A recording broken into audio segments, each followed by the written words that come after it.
ابو موسیٰ رضی اللہ عنہ روایت کرتے ہیں، نبی کریم صلی اللہ علیہ وسلم نے فرمایا، اس شخص کی مثال جو اپنے رب کو یاد کرتا ہے اور جو اپنے رب کو یاد نہیں کرتا، زندہ اور مردہ جیسے ہے۔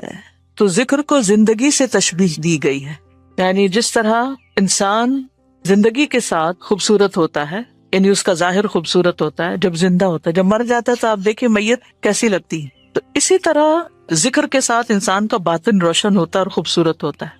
ذکر جو ہے یعنی اللہ کی یاد جو ہے، اس کی کئی اقسام ہیں، قرآن، نماز، تسبیحات، علم کا سیکھنا سکھانا، یہ اس وقت ہم ذکر کی مجلس میں ہیں۔ پھر اسی طرح دوسروں کو امر بالمعروف کرنا، نہی عن المنکر کرنا، تو یہ جو ذکر ہے اس کی کسی بھی شکل میں، یہ اللہ تعالیٰ کے نزدیک ہر چیز سے بہتر عمل ہے۔ نبی صلی اللہ علیہ وسلم نے فرمایا، کیا میں تمہیں تمہارا بہترین عمل نہ بتاؤں جو تمہارے مالک کے نزدیک اچھا اور پاکیزہ ہے اور تمہارے درجات میں سب سے بلند ہے اور سونا چاندی کے خرچ کرنے سے بہتر ہے اور اللہ کی راہ میں جہاد کرتے ہوئے تمہارے کفار کی گردنیں مارنے اور ان کے تمہاری گردنیں مارنے سے بھی افضل ہے؟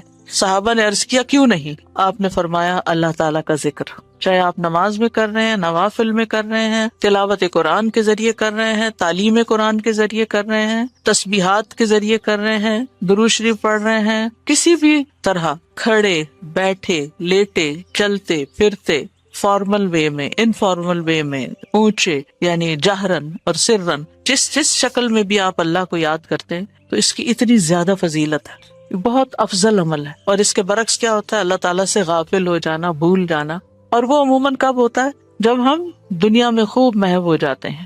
اسی طرح رسول اللہ صلی اللہ علیہ وسلم نے فرمایا، بہترین عمل یہ ہے کہ جب تم دنیا سے رخصت ہو تو تمہاری زبان اللہ کے ذکر سے تر ہو، اور یہ اسی وقت ہو سکتا ہے جب ہمیں ہر حالت میں ذکر کرنے کی عادت ہو، یعنی ذکر جو ہی چھوٹے تو ہمیں کمی سی محسوس ہونے لگے کہ کچھ رہ گیا ہے، کچھ چھٹ گیا میرے ہاتھ سے، کچھ نکل گیا ہے، کچھ کمی سی ہے، وہ خالی پن فوراً محسوس کر لیں ہم۔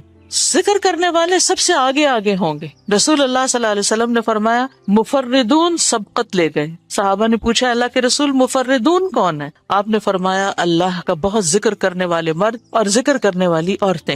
ذکر کی حالت میں مسلسل اللہ تعالیٰ کا ساتھ ملتا ہے، اللہ کا قرب نصیب ہوتا ہے۔ اللہ تعالیٰ فرماتے ہیں، میں اپنے بندے کے ساتھ ہوں جب تک وہ مجھے یاد کرتا ہے اور میری یاد میں اپنے دونوں ہونٹ ہلاتا ہے۔ پھر شیطانی حملوں سے بچاؤ کا مضبوط قلعہ ہے۔ یحییٰ علیہ السلام نے بنی اسرائیل کو خطاب کیا اور اس میں ایک بات یہ کہی کہ بندہ جب تک اللہ کے ذکر میں مصروف رہتا ہے تو شیطان کے حملوں سے محفوظ ایک مضبوط قلعے میں ہوتا ہے، یعنی دشمن سے بچا ہوا ہوتا ہے۔ پھر جنت کے باغیچے ہیں ذکر کی مجلسیں، جیسے یہ مجلس ہے۔ رسول اللہ صلی اللہ علیہ وسلم نے فرمایا، جب تم لوگ جنت کے باغوں کے پاس سے گزرو تو کچھ کھا پی لیا کرو۔ صحابہ نے پوچھا، جنت کے باغوں سے کیا مراد ہے؟ آپ نے فرمایا، مجالس ذکر کی مجلسیں۔ قیامت کے دن سب سے زیادہ قابل رشک لوگ کون ہوں گے؟ جن کے چہروں کی سفیدی دیکھنے والوں کو ڈھانپ لے گی۔ وہ انبیاء و شہداء نہیں ہوں گے، لیکن ان کے اللہ کے قریب ہونے کی وجہ سے انبیاء و شہداء ان پہ رشک کریں گے۔ عرض کیا کہ اللہ کے رسول، یہ کون لوگ ہوں گے جن پہ انبیاء و شہداء رشک کریں گے؟ فرمایا، یہ مختلف قبیلوں کا مجموعہ ہے، مختلف قبیلوں، مختلف بیک گراؤنڈ سے آئے ہوئے لوگ ہیں جو اللہ کے ذکر پہ جمع ہوتے ہیں اور عمدہ کلام کو اس طرح چن چن کر لیتے ہیں جیسے کھجور کھانے والا عمدہ کھجوریں چن چن کے لیتا ہے۔ تو مجھے اس حدیث کو پڑھتے ہوئے آپ لوگوں کا خیال آتا ہے کہ علم کی مجلس میں سے جو اہم نقطے ہیں وہ آپ اپنے پاس محفوظ کرتے جاتے ہیں، کچھ باتیں دل میں یاد ہیں اور کچھ قلم سے یعنی نوٹ بک میں نوٹ کرتے جا رہے ہیں۔ تو ایسی مجلسیں جو ہیں وہ انسان کے لیے بہت بڑی نعمت ہے۔ پھر ذکر نہ کرنا باعث حسرت ہے۔ یاد رکھیے، جب میں ذکر کا لفظ بولتی ہوں نا تو ذکر کی ساری اقسام ذہن میں لایا کریں، کیونکہ ہمارے ہاں ذکر صرف اللہ کرنے کا نام بن گیا ہے۔ ذکر کی مجلس کیا ہے؟ جس میں سارے لوگ بیٹھ کے اندھیرا کر دیں اور پھر وہ اس انداز میں ذکر کریں کہ سارے ایک نعرے کی شکل میں اور مل کے کوئی آوازیں بلند کریں۔ صحابہ سے ایسے کوئی طریقے منقول نہیں ہیں۔ وہاں صحابہ کرام نبی صلی اللہ علیہ وسلم کی مجالس میں جو بیٹھ کے علم حاصل کرتے تھے اس کو بھی ذکر کی مجلس سمجھتے تھے، اور ویسے بھی اکٹھے بیٹھ کر اللہ کو یاد کرتے تھے۔ جیسے مسجد نبی میں ایک دفعہ آپ تشریف لے گئے، 2 جماعتیں تھی، کچھ علم سکھا رہے تھے اور کچھ بیٹھ کے ویسے ہی تسبیحات پڑھ رہے تھے اپنی اپنی، تو آپ علم والوں کے پاس گئے، تو یہ بھی ذکر کی مجلس ہوتی ہے، یعنی علم کا سیکھنا سکھانا اور بیٹھ کے تسبیح پڑھتے رہنا، ذکر کرتے رہنا، جیسے آپ حرم میں بیٹھ کے کرتے ہیں، کسی مسجد میں بیٹھے ہوتے ہیں۔ اس کے لیے ضروری نہیں ہوتا کہ کوئی تسبیحات کرنے کے لیے باقاعدہ لوگوں کو دعوت دے کر کوئی ایسے حلقے اکٹھے کیے جائیں۔ ذکر نہ کرنا باعث حسرت ہے. نبی صلی اللہ علیہ وسلم نے فرمایا جو لوگ کسی جگہ پر مجلس کریں لیکن اس میں اللہ کا ذکر نہ کریں اور نبی صلی اللہ علیہ وسلم پر درود نہ بھیجیں تو وہ ان کے لیے قیامت کے دن باعث حسرت ہوگی. اگرچہ وہ اجر و ثواب کی بنیاد پر جنت میں داخل ہو جائیں گے لیکن انہیں حسرت ہوگی کہ ہم نے یہ وقت کیوں گنوا دیا. ذکر نہ کرنے والے بدترین مخلوق ہیں، بد نصیب لوگ ہیں. عمرو بن ابسہ سے روایت ہے، رسول اللہ صلی اللہ علیہ وسلم نے فرمایا جب بھی سورج چڑھتا ہے اللہ عز و جل کی ہر ایک مخلوق اللہ عز و جل کی تسبیح اور حمد و ثنا بیان کرتی، یعنی صبح ہوتے ہی ساری مخلوق ذکر میں لگ جاتی. لیکن شیطان اور اولاد آدم میں سے آتا قسم کے لوگ ذکر نہیں کرتے. تو میں نے بنی آدم میں آتا قسم کے لوگوں کے بارے میں سوال کیا. آپ نے فرمایا بدترین مخلوق، یا فرمایا اللہ کی مخلوق میں سے بدترین لوگ، یعنی آسمان و زمین، سورج چاند ستارے درخت شجر حجر ہر چیز ذکر میں مشغول ہے سوائے ان لوگوں کے جو سو کے وقت گزار رہے ہیں یا غفلت میں پڑے ہوئے ہیں. ابو ہریرہ رضی اللہ عنہ روایت کرتے ہیں نبی کریم صلی اللہ علیہ وسلم نے فرمایا دو کلمے رحمان کو بہت محبوب ہیں، زبان پر بہت ہلکے ہیں لیکن قیامت کے دن ترازو میں بہت بھاری ہوں گے. سبحان اللہ و بحمدہ سبحان اللہ العظیم. اللہ اپنی حمد کے ساتھ پاک ہے، اللہ پاک ہے جو بہت عظمت والا ہے. تو جیسے ہم جانتے ہیں کہ نفلی عبادت میں افضل عمل اللہ کا ذکر ہے، تو یہاں پر اس ذکر کی خاص شکل بتائی گئی کہ اللہ تعالیٰ کی حمد و ثنا اور پاکی بیان کرنا. سبحانہ کا مطلب کیا ہوتا ہے کہ وہ پاک ہے. تو جس کلام میں، جس ذکر میں اللہ تعالیٰ کی پاکی بیان کی جائے، تسبیح بیان کی جائے اور حمد و ثنا بیان کی جائے، وہ اللہ تعالیٰ کا چنا ہوا کلام ہے. رسول اللہ صلی اللہ علیہ وسلم سے سوال کیا گیا کون سا کلام افضل ہے؟ آپ نے فرمایا جو اللہ نے اپنے فرشتوں اور بندوں کے لیے چنا.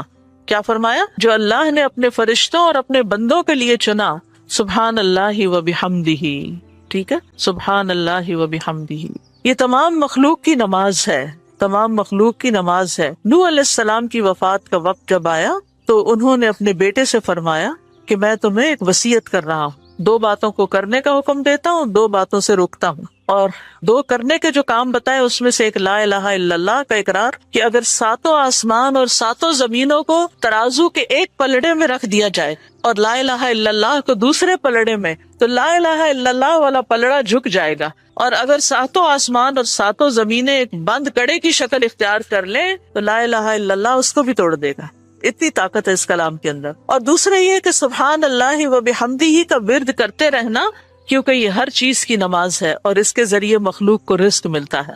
اور میں تمہیں شرک اور تکبر سے منع کرتا ہوں. یہ دو منع کرنے والی چیزیں تھیں. اسی طرح ان کلمات کو اگر کوئی 100 دفعہ دن میں پڑھے تو اس کے گناہ مٹ جاتے ہیں، گناہ جھڑ جاتے ہیں، چاہے سمندر کی جھاگ کے برابر ہی کیوں نہ ہو. پھر اسی طرح ایک اور حدیث میں آتا ہے سنن ترمذی کی، جو شخص سبحان اللہ العظیم و بحمدہ کہتا ہے اس کے لیے جنت میں کھجور کا ایک درخت لگا دیا جاتا ہے. صرف ایک دفعہ کہنے سے. کہہ لیجیے سبحان اللہ العظیم و بحمدہ. اللہ کے راستے میں سونا خرچ کرنے سے بہتر ہے. رسول اللہ صلی اللہ علیہ وسلم نے فرمایا جو رات سے خوف کھائے، اکیلا ہونے کی وجہ سے یا ویسے اس کو اندھیرے کا فوبیا ہو، کہ جو رات سے خوف کھائے کہ وہ اس کو پریشان کرے گی، یا مال خرچ کرنے سے بخل کرے کہ دینے کو دل نہ چاہے، یا دشمن سے مقابلہ کرنے سے ڈرے، تو وہ اس قول کی کثرت کر دے سبحان اللہ و بحمدہ، سبحان اللہ و بحمدہ. کیونکہ یہ اللہ کے نزدیک سونے کا پہاڑ اللہ کے راستے میں خرچ کرنے سے زیادہ محبوب ہے. ہم میں سے کس کی وسعت ہے سونے کا پہاڑ اللہ کے راستے میں خرچ کرے؟ نہیں کر سکتے. اس لیے اس کلمے کو ہی زیادہ سے زیادہ پڑھ لینا چاہیے. اسی طرح سبحان اللہ، لا الہ الا اللہ، الحمدللہ، یہ کلمات عرش کے ارد گرد چکر لگاتے ہیں اور ان کی بھنبھناہٹ ہوتی شہد کی مکھیوں کی بھنبھناہٹ کی طرح، اور وہ اپنے ذکر کرنے والے کی اللہ کے ہاں یاد دلاتے ہیں. تو آپ نے فرمایا کیا تم میں سے کوئی یہ پسند نہیں کرتا کہ اس کے لیے کوئی ایسا ہو جو ہمیشہ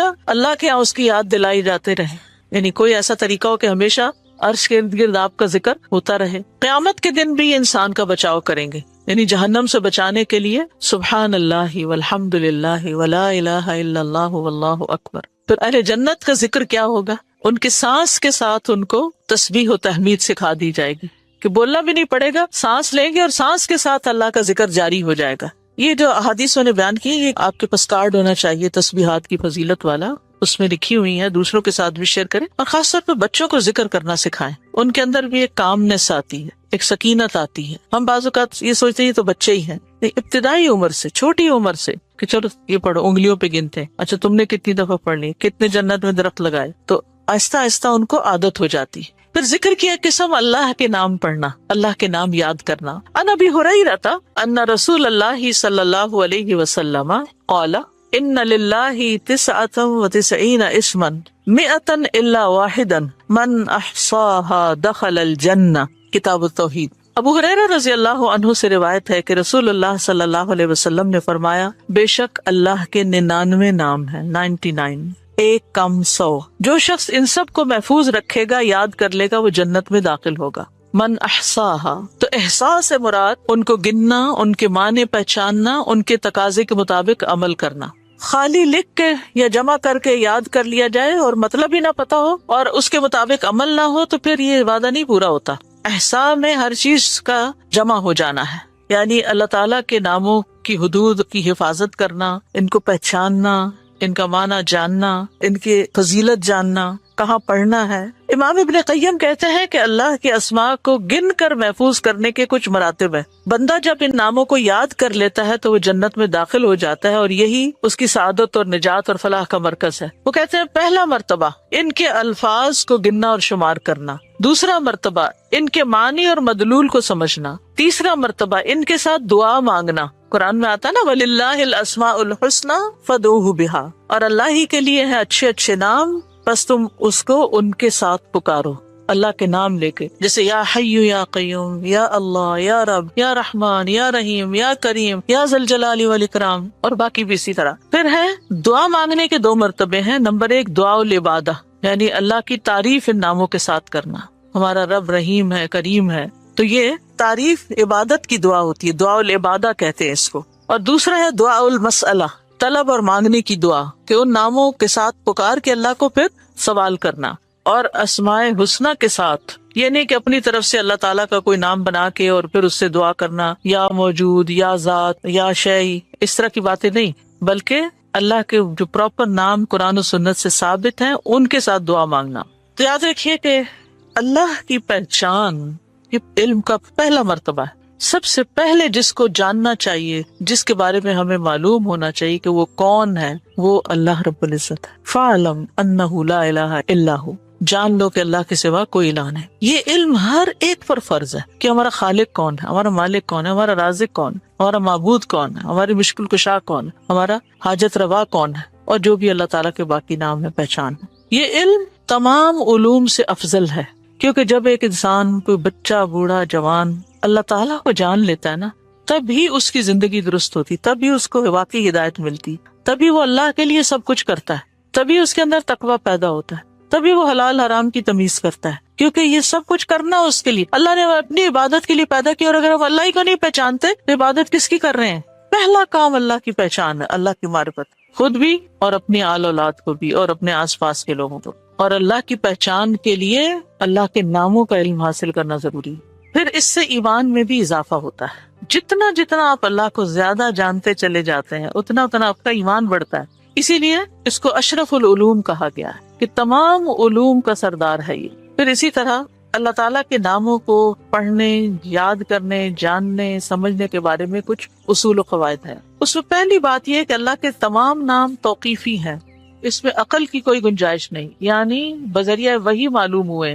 ہم اپنے پسند سے اللہ کا کوئی نام نہیں رکھ سکتے، یعنی آپ یہ نہیں کہہ سکتے کہ مجھے اللہ سے بڑی محبت ہے تو میرا دل چاہتا ہے میں اللہ تعالیٰ کا یہ نام رکھ دوں، خود سے کوئی رکھ دوں، یہ نہیں کر سکتے آپ، ٹھیک ہے؟ کسی انسان کو، کسی بشر کو، کسی جن کو، کسی فرشتے کو یہ اختیار نہیں کہ وہ اپنی مرضی پسند سے اللہ کا کوئی نام رکھ دے اور اس سے اس کو پکارنا شروع کر دے، اور اس کی لاجک صرف یہ دے کہ یہ تو محبت کی بات ہے اور میں محبت سے یوں پکارتی ہوں اللہ کو۔ نہیں، اس کی اجازت نہیں، کیونکہ جتنا اللہ تعالیٰ خود اپنے آپ کو جانتا ہے ہم نہیں جانتے، اور جتنا اس نے چاہا ہمیں اپنے بارے میں علم دیا، اور وہ علم بھی نبی صلی اللہ علیہ وسلم کے ذریعے ہم تک پہنچا ہے، تو اس کو حاصل کرنے کی کوشش کریں۔ پھر اسی طرح دوسری بات یہ کہ اس بارے میں کتاب و سنت سے آگے نہ بڑھیں، عقل، رائے، خواہش۔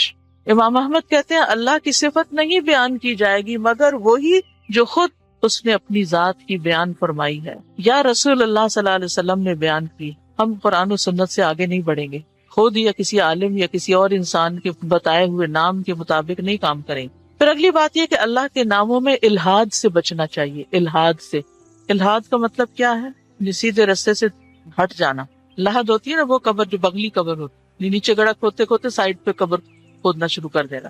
تو اس کی بہت سی صورتیں ہو سکتی ہیں، جیسے اللہ کے کسی نام کا انکار کر دیا جائے، یا نام جن صفات پر دلالت کر رہے ہیں ان کا انکار کر دیا جائے، جیسے امت میں کچھ ایسے فرقے گزرے ہیں کہ جو یہ کام کرتے رہے ہیں. پھر اسی طرح بغیر تحریف، تعطیل، تکییف اور تمثیل کے اسماء و صفات پر ایمان لانا ضروری. تحریف یعنی خود تبدیلی کرنا، تعطیل یعنی کسی صفت کو معطل کر دینا، تکییف کسی کیفیت کو بتانا، تمثیل یعنی مثال بیان کرنا، ان چیزوں سے بچنا چاہیے. پھر ایک اہم بات یہ بھی یاد رکھیے کہ 99 تو ہمیں بتایا گیا کہ اتنے تو کم از کم یاد کر لو، لیکن یہ یاد رکھیے اللہ کے صرف 99 نیمز نہیں ہیں، وہ اس سے زیادہ ہیں. اس لیے بعض کتابوں میں آپ کو زیادہ بھی ملیں گے، لیکن یہاں مراد کیا ہے کہ یعنی اتنے تو زبانی یاد کر سکتا ہے انسان، یا آسانی سے ہر ایک کو معلوم ہو ہی سکتے ہیں. کیونکہ حدیث میں آتا ہے اسألک بکل اسم هو لک سمیت به نفسک وانزلته فی کتابک او علمته احدا من خلقک او استأثرت به فی علم الغیب عندک. اے اللہ میں تجھ سے تیرے ہر نام کے واسطے سے دعا کرتا ہوں، وہ نام جو تو نے اپنی ذات کے لیے رکھے، یا جو نام تو نے اپنی کتاب میں اتارے، یا وہ جو اپنی مخلوقات میں سے کسی کو سکھا دیے، یا وہ نام جو تو نے اب تک اپنے خزانہ غیب میں محفوظ رکھے. اس سے کیا پتہ چلتا ہے کہ کچھ نام تو خزانہ غیب میں ہے. اور جیسے حدیث شفاعت میں آتا ہے نا کہ نبی صلی اللہ علیہ وسلم کو اللہ تعالیٰ قیامت کے دن اپنی حمد و ثنا بیان کرنے کی، تعریف کرنے کے لیے وہ کچھ سکھائیں گے جو اس سے پہلے نہیں سکھائی ہوگی وہ تعریف. تو اس کے ذریعے نبی صلی اللہ علیہ وسلم اللہ کی تعریف بیان کریں گے. یعنی وہ علم ابھی تک نبی صلی اللہ علیہ وسلم کے پاس بھی نہیں، وہ قیامت کے دن دیا جائے گا، جس کی بنا پر آپ اللہ تعالیٰ کی تعریف کریں گے، پھر دعا کریں گے، اور پھر آپ کو شفاعت کا اذن دیا جائے گا، جو شفاعت کبریٰ کی حدیث آتی ہے. الہدا نے اللہ تعالیٰ کے ناموں کا ایک کارڈ ریوائز کر کے چھاپا تھا، جس میں قرآن اور سنت کی دلیل سے وہ نام لیے گئے ہیں، اور باقی جو تاج کمپنی کے چھپے ہوئے نام، ان میں کچھ نام ایسے ہیں جو اللہ کے نام نہیں ہیں، وہ اللہ تعالیٰ کے افعال ہیں جن سے لوگوں نے خود نام بنا لیے. جیسے المذل اللہ کا نام نہیں ہے، یہ اللہ کا نام نہیں ہے، لیکن ذلت دینے والا اللہ ہے، تو ذل من تشاء، تو اس سے لوگوں نے نام اسم فائل کر کے تو مذل بنا لیا. تو یہ نام نکال دینے چاہیے، ٹھیک ہے، کیونکہ یہ قرآن و سنت سے نہیں ملتے. تو کچھ اللہ تعالیٰ کے نام ہیں، صفات ہیں، اور کچھ افعال بھی ہیں کہ اللہ تعالیٰ کیا کیا کرتا ہے. تو قرآن سے ہمیں وہ بھی پتہ چلتا ہے کہ اللہ تعالیٰ کیا کرتا ہے، مطلب زندگی دیتا ہے، موت دیتا ہے، رزق دیتا ہے، وغیرہ وغیرہ. حدیث نمبر 44، پورے یقین کے ساتھ دعا کرنا. دعا بھی ذکری کی ایک قسم ہے. ان انس قال قال رسول اللہ صلی اللہ علیہ وسلم اذا دعوتم اللہ فعزموا فی الدعاء ولا یقولن احدکم ان شئت فاعتنی فان اللہ لا مستکرہ لہ. انس رضی اللہ عنہ روایت کرتے ہیں کہ رسول اللہ صلی اللہ علیہ وسلم نے فرمایا، جب تم اللہ کو پکارو تو پکارنے میں عزم رکھو، یعنی اچھی طرح پکارو، اور تم میں سے ہرگز کوئی یوں نہ کہے کہ اگر تو مجھے چاہے تو عطا کر دے اور چاہے تو نہ کرے. یعنی لکھا ہوا نہیں یہاں، لیکن مطلب یہی بنتا ہے، کیونکہ اللہ کو کوئی بھی مجبور نہیں کر سکتا. ٹھیک ہے، تو یہاں دعا مانگنے کا ادب سکھایا گیا ہے کہ دعا پورے یقین کے ساتھ مانگنی چاہیے. یا اللہ تو دے سکتا ہے، تو مجھے عطا کر. یہ نہ کہیں تو چاہے تو عطا کر، وہ تو دینے پہ قادر ہے. اس سے پورے یقین اور عزم کے ساتھ دعا کریں. اسی طرح دعا مانگنے کے کچھ اور آداب بھی ہیں. مسئلہ یہ کہ غافل دل سے دعا نہ کریں، کیونکہ اللہ تعالیٰ بے پرواہ دل کی دعا قبول نہیں کرتا.